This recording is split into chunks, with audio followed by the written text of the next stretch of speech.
Yeah. The second important role of the judiciary is judicial review. Judicial review. View to everyone means looking. Review means once again looking. It means the government. The part of the government, the most important part of the government is the parliament.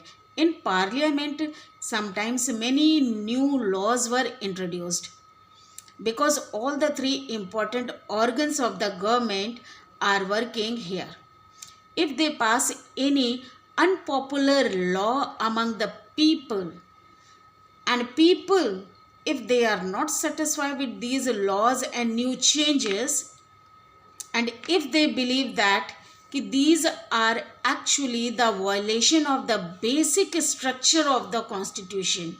Why basic structure of the constitution?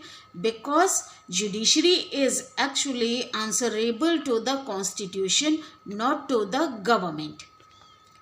That is why people can file the case of judicial review. Means once again go through these laws which are passed by the parliament, and if they are really violating the people's fundamental right or spoiling the basic structure of the constitution, this is actually the main role of judiciary.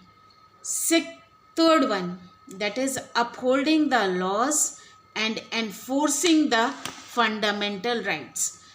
Judiciary is actually acting as the custodian of Indian citizen.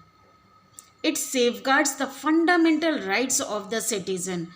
Yes, every citizen of India can approach the Supreme Court or the High Court if they believe that their fundamental rights have been violated.